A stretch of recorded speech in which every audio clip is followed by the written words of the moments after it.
زبیر صاحب، سب سے پہلے تو یہ بتائیں کہ آج ایم کیو ایم نے 18ویں ترمیم کو ختم کرنے اور کراچی کو براہ راست وفاق کے ماتحت کرنے کا جو مطالبہ کر دیا ہے، کیا آپ اس کو سپورٹ کریں گے یا آپ کے نزدیک یہ مطالبہ جائز ہی نہیں؟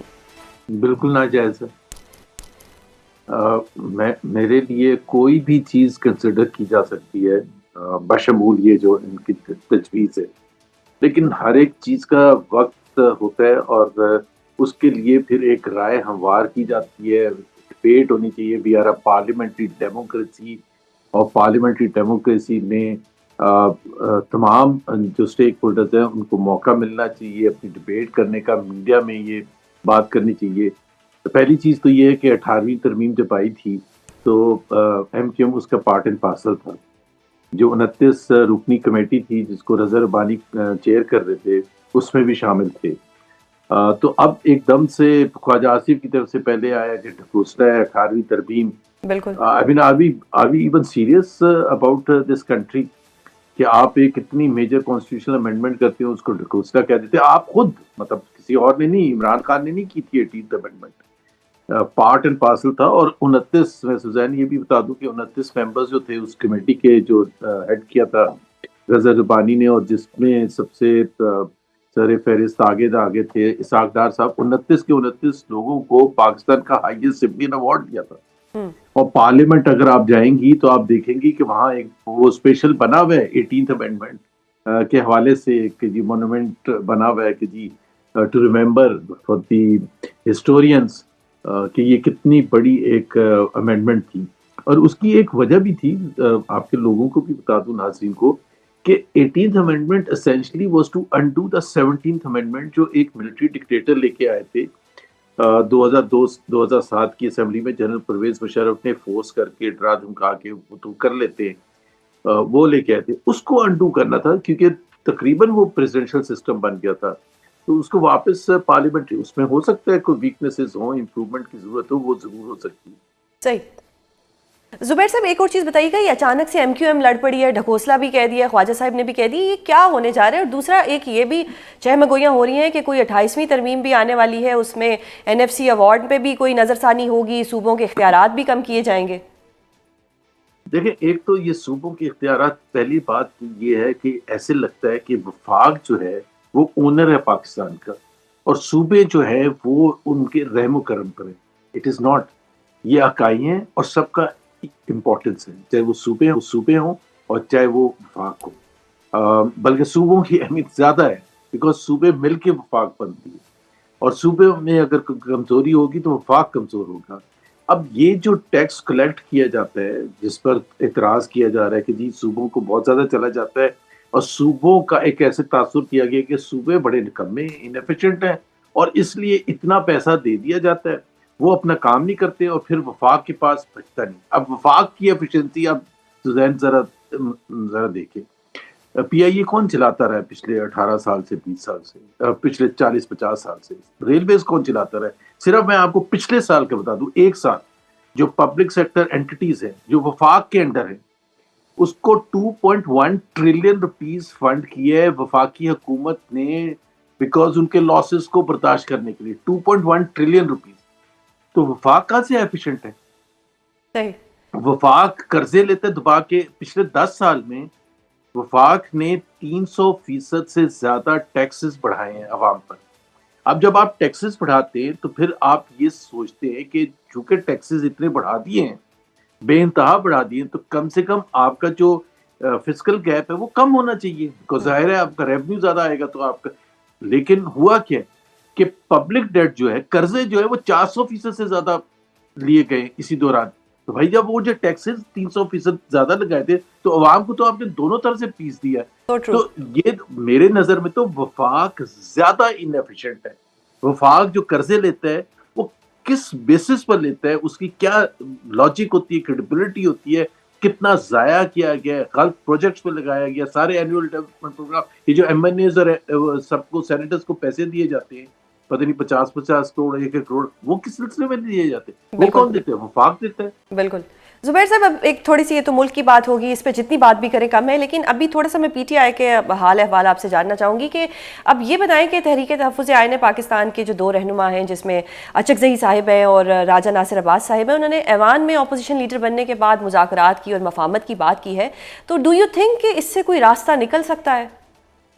دیکھیں نا، امید ہمیشہ رکھنی چاہیے، اور چونکہ یہ ایک نیا ایک پوزیشن پر آ رہے تھے، بڑی امپورٹنٹ پوزیشن ہے پارلیمنٹ کے حوالے سے، leader of the opposition in the Senate and leader of the opposition in the National Assembly, extremely important, ان کا ایک میجر رول ہوگا، پاکستان کیسے شیپ کرے گا آئندہ آنے والے ہفتوں، مہینوں اور سالوں میں۔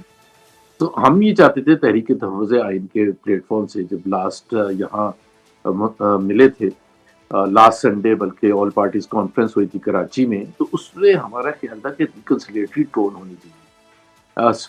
ریکنسلیٹری ٹون کا مطلب یہ ہے کہ آپ پاؤں پڑ جائیں، ریکنسلیٹری ٹون کا مطلب یہ ہے کہ ایک اور موقع دیں حکومت کو کہ جی یہ پاکستان کے ایشوز ہیں۔ حکومت جو ہے پچھلے 3 سال میں اپنی کوشش کرتی رہی ہے، it has fail to overcome the basic issues جو پاکستان کے عوام فیس کر رہے ہیں، یعنی معیشت کے حوالے سے ان کی ان امپلائمنٹ بڑھتی چلی گئی ہے، پاورٹی بڑھتی چلی گئی ہے، مہنگائی اتنی زیادہ دبایا ہو گئی ہے، پرچیزنگ پاور کم ہو گئی، انویسٹمنٹ آ نہیں رہی، ایکسپورٹس بڑھ نہیں رہی ہیں، تو اب کچھ نہ کچھ تو کرنا ہے۔ تو ہم سمجھتے ہیں کہ ہم یہ کہہ رہے ہیں حکومت کو کہ بھائی آپ جب تک پولیٹیکل اسٹیبلٹی نہیں لے کے آئیں گے، اکنامک اسٹیبلٹی نہیں ہوگی، تو یہ آپ کو اگر سوچنے کا ہے، ادروائز ہمارے پاس تو آپشنز ہی کوئی نہیں ہے۔ ہم آپ کے ساتھ بات چیت کر کے اس کو اوور کم کر سکتے ہیں، ارلی الیکشنز کی بات کر سکتے ہیں، credibility of the election commission کی بات کر سکتے ہیں۔ ہم یہ کہہ رہے ہیں تحریک تحفظ آئین پاکستان کی طرف سے ہماری کسی سے لڑائی نہیں ہے، ہم وہ چاہتے ہیں جو پاکستان کے آئین میں لکھا ہوا ہے سن 73 کے، independent judiciary, free media, transparent election commission, sovereign parliament, بڑے سمپل سے ڈیمانڈز ہیں، کوئی لڑائی جھگڑا نہیں ہے۔ سر یہ ڈیمانڈز تو آپ کی بڑی سمپل ہیں، لیکن پی ٹی آئی بات کرتی ہے اسٹریٹ موومنٹ کی، اور آپ جو ہے تحریک تحفظ آئین پاکستان جو ہے وہ آئین کی بات کرتا ہے، وہ کہتا ہے کہ جی بات چیت کے ذریعے چیزوں کو حل کرنا چاہیے۔ تو یہ جو ڈفرنس آ رہا ہے یا جو تھوڑا سا ایشو آ رہا ہے، یہ کیسے سارٹ آؤٹ ہوگا؟ کوئی ڈفرنس نہیں ہے، street agitation is part and parcel of آئین۔ یہ کیسے کہ جی وہ آئین کا حصہ نہیں ہے؟ آپ کو عوام کے پاس جانا اور اپنی بات اسٹریٹس کے تھرو ریز کرنا، it's very much part and parcel of constitution. لیکن یہ بھی میں وضاحت کر دوں، دیکھیں عمران خان نے بڑا کلیئر کٹ کہا ہے کہ محمود اچکزئی اور علامہ لیڈ کریں گے جو بھی وہ سمجھتے ہیں، اسٹریٹ ایجیٹیشن، بات چیت جو بھی وہ سمجھتے ہیں محمود اچکزئی، وہی لائے عمل پی ٹی آئی ایکسیپٹ کرے گی۔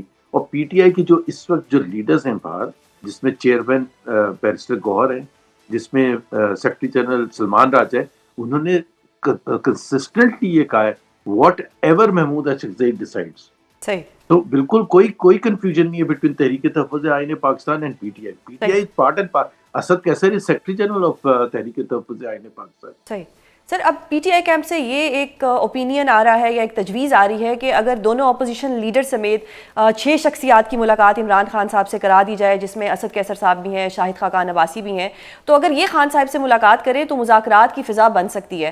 آپ کو ایسا لگتا ہے کہ اگر ایسا ہو جائے تو خان صاحب کو کنونس کیا جا سکتا ہے یا کوئی چیزیں بہتری کی طرف جا سکتی ہیں؟ کس چیز کے لیے کنونس کیا جا سکتا ہے؟ مذاکرات کے لیے جی، مذاکرات کے لیے، کیونکہ خان صاحب کا تو ایک مذاکرات ٹوٹل ہی ڈفرنس ہے، جو اوپینین ہے وہ تو کچھ اور ہی کہتے ہیں۔ نہیں، مذاکرات آج کرنے کے لیے تیار ہے، بٹ مذاکرات میں اگر آپ یہ کہیں کہ 2024 کے الیکشن نہیں ڈسکس ہوگی تو پھر بات ہی ختم ہو جاتی ہے۔ آپ یہ کہیں کہ جی وہ ہماری کرپشن پر بات نہیں ہوگی تو بات ہی ختم ہو جاتی ہے۔ آئی مین جو فنڈامنٹل ایشوز پاکستان کو فیس کیے اس کو کیسے آپ انڈر گراؤنڈ ڈال کے آپ بات چیت کر سکتے ہیں؟ The biggest issue is the legitimacy of 2024 elections. وہ چوری کر کے بیٹھے ہوئے، مینڈیٹ چھین کے بیٹھے ہوئے اور کہہ رہے کہ ہم چھوڑیں گے نہیں یہ حکومت کو، اور آپ اس پر بات بھی نہ کریں ہمارے ساتھ، تو یہ تو نہیں ہو سکتا۔ بالکل ہم تو یہ کہتے ہیں جو کوئی آپ ایجنڈا ہی نہ بنائیں، آپ آ جائیں اوپن، آپ کے بھی ایشوز ہوں گے، حکومت کے بھی ہوں گے، دوسری طرف سے بھی ایشوز ہوں گے۔ لیٹس فرسٹ سٹ اینڈ سارٹ آؤٹ کہ اچھا آپ کے کیا ایشوز ہیں، ہمارے کیا ایشوز ہیں۔ ہم آپ کو کنونس کرنے کی کوشش کریں گے کہ آپ جب تک یہ ایشوز ایکسیپٹ نہیں کریں گے، آپ سے گاڑی آگے نہیں چلے گی. You have already field. جو 3.5 سال 3.25 سال آپ نے آزما کے دیکھ لیا نا, پولیٹیکل انسٹیبلٹی کی وجہ سے پاکستان میں معیشت پھنسی ہوئی ہے, اور پھنسی بھی کیا ہے, نیچے گر رہی ہے. وہ جتنے مرضی آپ ویڈیوز دکھا دیں, وہاں پرائم منسٹر شہباز شریف کس سے مل رہے ہیں, پریزیڈنٹ ٹرمپ سے مل رہے ہیں, کیا کر رہے ہیں, ایسے لگتا ہے پتہ نہیں بھائی امریکہ سپر پاور ہے, یہ بہیو ایسے کرتے ہیں کہ یہ بھی پتہ نہیں ایشین ٹائیگر ہے کیا ہے, کھانے پینے کے لیے پیسہ نہیں ہے, 45% لوگ غربت کی لکیر سے نیچے, بہیو ایسے کر رہے ہوتے ہیں جیسے پتہ نہیں کتنے کیا اچیو کر کے آ رہے ہیں. صحیح. تو سر یہ جو آج ہم نے ٹرمپ کے پہلو میں محترم شہباز شریف صاحب کو دیکھا, اس ڈیولپمنٹ کو آپ کس طرح دیکھتے ہیں جو غزہ پیس بورڈ پہ اب سائن ہونے والے ہیں؟ یہ آئی ایم ٹوٹلی اگینسٹ تحریک تحفظ آئین پاکستان, بالکل اگینسٹ ہے. پی ٹی آئی بالکل اگینسٹ ہے. اس کی سب سے بڑی اگزامپل یہ ہے کہ کیا Trump is a credible person, is he not a warmonger, is he not اے بلی, جو کہ بڑی سے بڑی کنٹری, مطلب جو دوسروں کی ٹیریٹریز کو کلیم کر رہے ہیں. لک ایٹ دا وے وہ انہوں نے وینیزویلا کو کیسے ہینڈل کر رہے ہیں. لک ایٹ دا وے ان کی جو نظریں گرین لینڈ پر ہے, تھریٹ کر رہے ہیں کہ گرین لینڈ نہیں دیں گے تو وہ یورپ کے سارے ممالک پر وہ لگا دیں گے, ایڈیشنل ٹیرفس لگا دیں گے. ملٹری آکوپیشن کا تھریٹ دے رہے ہیں. پھر دوسرے کنٹریز ہیں لائک کیوبا کو تھریٹ دے رہے ہیں. باقی پتہ نہیں وہ ویسٹرن ہیمسفیئر ہمارا ہے. بھائی آپ کا کہاں سے, اب ایسا شخص, اور یہ جو سارا جو جس کی وجہ سے یہ ایشو بنا ہے, وہ غازہ میں 2 سال تک اسرائیل کی جو فسطائیت ہے, جو بمباری ہے, جس سے ہزاروں لوگوں کو مارا کیا, بچے بوڑھے اور عورتیں شامل ہیں, جس میں میڈیکل ایکسپرٹس ہیں, نرسز ہیں, ڈاکٹرز ہیں, ان کو بھی نہیں بخشا گیا. صحیح. وہ اس میں اسرائیل تو مار رہا تھا, اس کے ساتھ کھڑے ہو کے اس کی تعریفیں کرنا, آرمز سپلائی کرنا, انکریج کرنا اسرائیل کو. وہ اگر ایک شخص رسپانسبل ہے تو وہ ڈونلڈ ٹرمپ ہے. صحیح. Is he a man of peace? Pakistan has lost completely. ہاں اگر وہ یہ کہتے ہیں کہ ہم ڈر کے کر رہے ہیں, ہمارے پاس چوائس کوئی نہیں ہے, ہم ڈرتے ہیں امریکہ سے, تو مجھے بھی سمجھ آئے گی کہ کم سے کم سچ تو بول رہے. بٹ یہ ہمیں نہ بتائیں کہ یہ اس لیے پیس کے لیے. ڈونلڈ ٹرمپ نے کہا ہے کہ یہ یو این کو ریپلیس کر دے گا یہ جو بورڈ ہے. جی. Who is Donald Trump? Who has given him the authority? یہ تو 18th سر آپ century نے میں خود ہی کہا کہ ڈونلڈ ٹرمپ ایک بلی ہے, لیکن وہ بلی ہمارے لیڈرز کو گریٹ لیڈر بھی کہتا ہے, تو ہمیں تو پھر اس کی سائڈ لینی پڑے گی کیونکہ وہ ہمیں گریٹ لیڈر کہہ دیتا ہے. تو پھر آپ رائٹ اور رانگ کی بات نہ کریں, نہ پرنسپلز کی بات نہ کریں. آپ یہ کوئی پاکستان میں کہہ سکتے کہ ٹرمپ نے جو وینیزویلا میں کیا تھا وہ صحیح کیا تھا؟ یہ کہہ سکتے شہباز شریف کھڑے ہو کے پارلیمنٹ میں کہ جو گرین لینڈ پر وہ تھریٹ کر کے ٹیک اوور کرنے کی بات کر رہے ہیں وہ صحیح کر رہے ہیں؟ کیا وہ ویسٹرن ہیمسفیئر میں اپنا جو کلیم کر رہے ہیں وہ صحیح کر رہے ہیں؟ کیا وہ جو تھریٹ کر رہے ہیں یورپ کو وہ صحیح کر رہے ہیں؟ ٹرو سر, ٹرو.